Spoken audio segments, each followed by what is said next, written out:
نحمدہ ونصلی علی رسولہ الکریم اما بعد فاعوذ باللہ من الشیطان الرجیم بسم اللہ الرحمن الرحیم رب اشرح لی صدری ویسر لی امری واحلل عقدۃ من لسانی یفقہوا قولی واجعل لی وزیرا من اہلی اللہم فقہنا فی الدین اللہم انی اسألک علما نافعا رزقا طیبا وعملا متقبلا آمین ثم آمین۔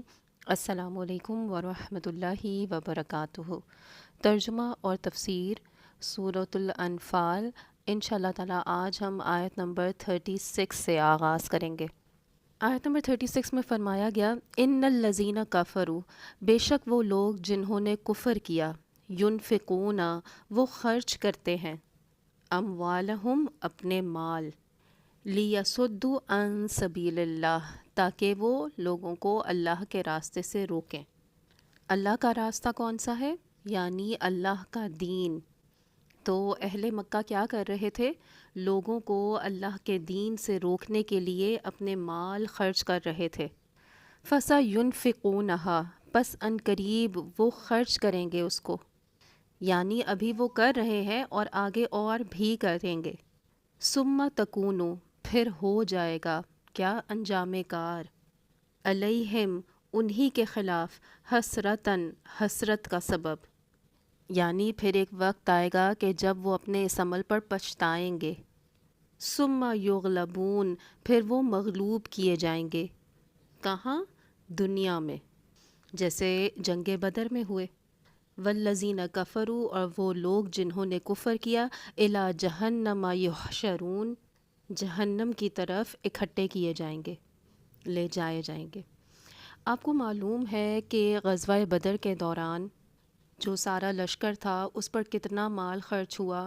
پھر اسی طرح جنگ احد میں کہتے ہیں کہ ابو سفیان نے 2000 حبشی ہائر کیے تھے لڑنے کے لیے، یعنی آپ دیکھیں تو ایک طرح سے تنخواہ دار آرمی تھی اس کے پاس۔ اور ظاہر ہے کہ اس وقت اس طرح کے انتظامات کرنے والے چند سردار ہی ہوتے تھے جن کو اپنی جیب سے پیسہ لگانا پڑتا تھا، کیونکہ وہاں پر کوئی ٹیکس وغیرہ کا تو سسٹم نہیں تھا، یا کوئی قومی یا سرکاری آمدنی تو نہیں تھی۔ تو لوگ ہی ہوتے تھے جو اچھے یا برے کام کے لیے اپنا مال لگایا کرتے تھے۔ تو بیسیکلی انہی کی طرف یہاں پر اشارہ ہے۔ بعض روایات میں تو یہ بھی آتا ہے کہ غزوہ بدر کے دوران کافروں کی جو آرمی تھی اس کا جو کھانے کا خرچہ تھا روزانہ کے 10 اونٹ تھا، اور یہ صرف گوشت کا خرچہ تھا، دیگر سب اخراجات جو ہیں وہ اس کے علاوہ تھے۔ ابو سفیان کے تجارتی قافلے کا سارا منافع مسلمانوں کے خلاف استعمال کیا گیا تھا۔ کتنا منافع تھا؟ 50,000 اشرے۔ تو یہاں پر یہ بتایا جا رہا ہے کہ یہ لوگ جو مسلمانوں کو اللہ کے راستے پر چلنے سے روک رہے ہیں اپنا مال خرچ کر کے، اور یہ ابھی اور بھی خرچ کریں گے، اور پھر یہ سب حسرت ہو جائے گا ان کے لیے، ان کی کوششیں کامیاب نہیں ہوں گی اور یہ مغلوب ہو جائیں گے۔ اور ہم نے یہ دیکھا کہ انہوں نے بدر کے بعد احد میں مسلمانوں کے خلاف بے پناہ خرچ کیا، لیکن مکہ فتح ہو گیا اور یہ پوری طرح مغلوب ہو گئے، اور ان کی ساری کوششیں اور ساری انویسٹمنٹ ایک طرح سے ضائع ہو گئیں۔ اور ایسا کیوں کرے گا اللہ؟ اگلی آیت نمبر 37 میں فرمایا گیا لیمیز اللہ الخبیث من الطیب، تاکہ جدا کر دے اللہ ناپاک کو پاک سے، تاکہ اللہ خبیث کو طیب سے الگ کر دے، چھانٹ دے۔ خبیث کیا ہے؟ ناپاک، اور مراد ہے کافر۔ من الطیب، طیب ہے پاک، اور پاک ہے مومن۔ وَيَجْعَلَ الْخَبِيثَ بَعْضَهُ عَلَى بَعْضٍ، اور ڈال دے خبیث کے بعض کے اوپر بعض کو، یعنی سب خبیث کو اکٹھا کر دے۔ فَيَرْكُمَهُ جَمِيعًا، اور پھر وہ تہ بتہ ڈھیر لگا دے ان سب کا۔ یرکمہ کا لفظ جو ہے وہ رے کاف میم سے ہے، اور رقوم کہتے ہیں تہ بتہ ڈھیر لگانے کو۔ فَيَجْعَلَهُ فِي جَهَنَّمَ، پھر وہ ڈال دے اس کو جہنم میں۔ اولئک ھم الخاسرون، اور یہی لوگ خسارہ پانے والے ہیں۔ تو اس آیت میں وجہ بتائی جا رہی ہے، سبب بتایا جا رہا ہے دنیا کے امتحان کا، کیونکہ دنیا میں اللہ سبحانہ تعالیٰ نے لوگوں کو مختلف طرح سے آزمایا ہے، مال کے ذریعے، عقل کے ذریعے، اولاد کے ذریعے۔ کچھ لوگ اس کو صحیح جگہ پر نعمتوں کو استعمال کر رہے ہیں اور کچھ غلط جگہ پر۔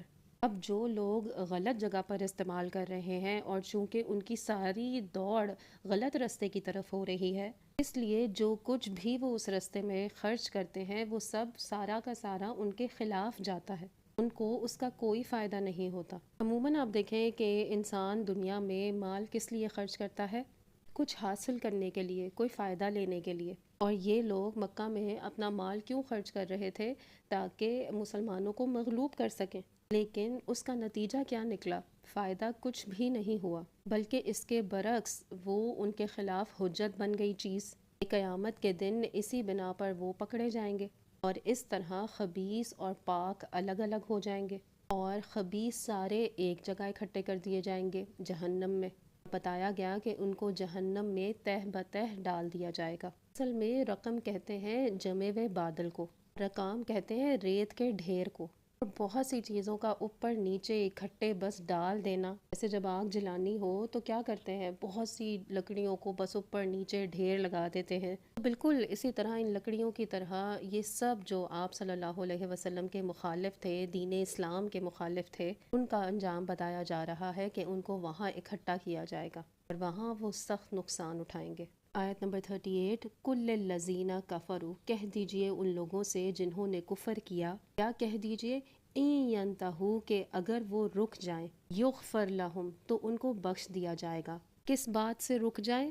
اپنی غلط حرکتوں سے، یعنی لوگوں کو اللہ کے راستے سے روکنے سے، اپنا مال اس کام میں خرچ کرنے سے باز آ جائیں، ان کو بخش دیا جائے گا۔ ما قد سلفا، تو پھر ان کے پچھلے تمام گناہ معاف کر دیے جائیں گے۔ کیوں معاف کر دیے جائیں گے؟ اس لیے کہ حدیث میں آتا ہے، الاسلام یجب ما قبلہم، اسلام پچھلے تمام گناہوں کو ختم کر دیتا ہے۔ وہ یاد ہے آپ کو حضرت عمر ابن العاص کا واقعہ، کہ جب وہ اسلام لائے تھے تو انہوں نے کیا شرط آ کر رکھی تھی؟ آپ نے ان سے کہا تھا نا کہ بیعت کرو، تو انہوں نے کہا تھا کہ ایک شرط ہے میری۔ کہا کہ کیا؟ تو انہوں نے کہا کہ میرے پچھلے تمام گناہ معاف ہو جائیں، یعنی میں نے بہت غلطیاں کی ہیں، اگر میرے پچھلے معاف ہو جائیں تو میں اسلام لا سکتا ہوں۔ تو آپ نے فرمایا الاسلام یجب ما قبلہ۔ پھر اسی طرح صحیح مسلم کی ایک حدیث میں فرمایا گیا کہ کیا آپ کو معلوم نہیں کہ اسلام اپنے سے پہلے کے تمام گناہوں کو مٹا دیتا ہے، اور ہجرت اپنے سے پہلے کے گناہوں کو مٹا دیتی ہے، اور حج اپنے سے پہلے کے گناہوں کو مٹا دیتا ہے۔ کیا پتہ چل رہا ہے کہ اگر کوئی شخص کفر کی حالت میں کوئی غلط کام کرتا ہے اور پھر اس کے بعد اسلام قبول کرتا ہے، لا الہ الا اللہ کہتا ہے، تو وہ اس طرح گناہوں سے پاک صاف ہو جاتا ہے کہ جیسے وہ آج پیدا ہوا ہو، اس کے لیے ایک نئی زندگی ہوتی ہے۔ پھر اس کے بعد آیت نمبر 38 میں ہی آگے فرمایا گیا، وَإِن يَعُودُوا، اور پھر اگر وہ پلٹے، یعنی پھر وہی کام کرے مسلمان ہونے کے بعد بھی، فقط، تو تحقیق، مدد سنت الاولین، گزر چکی سنت پہلوں کے طریقوں کی، یعنی پہلوں کا طریقہ گزر چکا، کیا کہ ان کی پکڑ ہو گئی۔ اس میں خاص طور پر آپ ان تمام قوموں کے واقعات کو یاد رکھیے، کیونکہ قرآن پاک میں آتا ہے نا، پرانی قوموں کے واقعات جن کو یہ پرانے قصے کہانیاں اور من گھڑت واقعات کہتے ہیں، واقعات میں بہت بڑا سبق ہے، اور یہ تمام واقعات ایک ہی چیز بتاتے ہیں کہ جو لوگ اللہ کے مقابل آ کھڑے ہوئے وہ کبھی بھی کامیاب نہ ہو سکے، اس کے برعکس اللہ سبحانہ تعالیٰ ایمان والوں کو ہی کامیاب کرتا رہا۔ آیت نمبر 38 میں فرمایا گیا، وَقَاتِلُوهُمْ، اور ان سے جنگ کرو، حَتَّى لَا تَكُونُوا، یہاں تک کہ نہ رہے، فِتْنَةٌ، یعنی نبی صلی اللہ علیہ وسلم سے کہا جا رہا ہے کہ ان لوگوں سے جنگ کرو یہاں تک کہ فتنہ باقی نہ رہے۔ آپ دیکھیں کہ نبی صلی اللہ علیہ وسلم کو کہا جا رہا ہے کہ تم ان سے جنگ کر سکتے ہو، کیونکہ شروع میں ممانعت تھی نا، ہجرت سے پہلے جنگ سے روکا گیا تھا۔ جب ہجرت ہو گئی اور مسلمان مضبوط ہو گئے تو پھر انہیں اجازت دی گئی جنگ کی۔ مقصد کیا بتایا گیا جنگ کا؟ کہ فتنے کا خاتمہ ہو جائے۔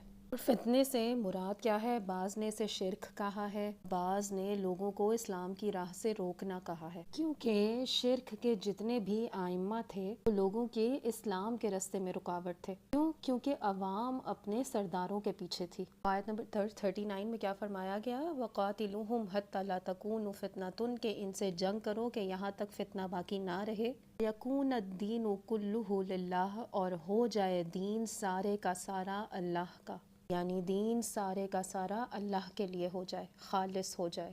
فَإِنِ انْتَهَوْا، اور پھر اگر وہ باز آ جائیں اس سے، کفر سے، شرک سے، فتنے سے، لوگوں کو اللہ کے راستے سے روکنے سے، فَإِنَّ اللَّهَ بِمَا يَعْمَلُونَ بَصِيرٌ، تو بے شک اللہ جو عمل وہ کرتے ہیں اسے خوب دیکھنے والا ہے، یعنی اللہ ان کے سارے کاموں کو اچھی طرح جانتا ہے۔ دنیا میں اسلام سے پہلے شرک ایک مذہبی عقیدے کے طور پر حکومت کی بنیاد ہوتا تھا، یعنی گزشتہ حکومتیں جو تھیں وہ شرک کی بنیاد پر قائم ہوتی تھیں، یعنی شرک ایک ریاستی عقیدہ بھی ہوتا تھا۔ تو آپ دیکھیں کہ آج بھی شرک پایا جاتا ہے لیکن ایک ریاستی عقیدے کے طور پر نہیں، اسی لیے پرسیکیوشن کا وہ دور جو نبی صلی اللہ علیہ وسلم کے دور میں تھا وہ آج نہیں پایا جاتا، یا آپ کے دور سے پہلے تھا۔ تو نبی صلی اللہ علیہ وسلم نے آ کر اس فتنے کا خاتمہ کر دیا اور لوگوں کے اوپر سے جبر ختم ہو گیا۔ آپ دیکھیں نا کہ اس دور میں حضرت بلال جب اللہ ایک ہے کا نعرہ لگاتے تھے تو ان کے ساتھ کیا سلوک کیا جاتا تھا، حضرت سمیہ جب لا الہ الا اللہ کہتی تو ان کے ساتھ کیا سلوک کیا جاتا تھا۔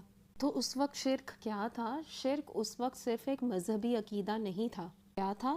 ریاستی عقیدہ تھا۔ کسی کو دم مارنے کی اجازت نہ تھی، لوگ اپنے ملوک کے دین پر تھے، اگر ملوک مشرک ہے تو وہ بھی مشرک، اور عوام کو اجازت نہیں تھی کیونکہ کوئی جمہوریت تو نہیں تھی، کسی کو اجازت نہیں تھی کہ اپنے سرداروں کے خلاف کوئی اور دین اختیار کرے، اور یہ چیز بہت بڑا فتنہ تھی۔ تو نبی صلی اللہ علیہ وسلم نے اس فتنے کو ختم کیا اور حرم کا علاقہ مرکز توحید بنا دیا۔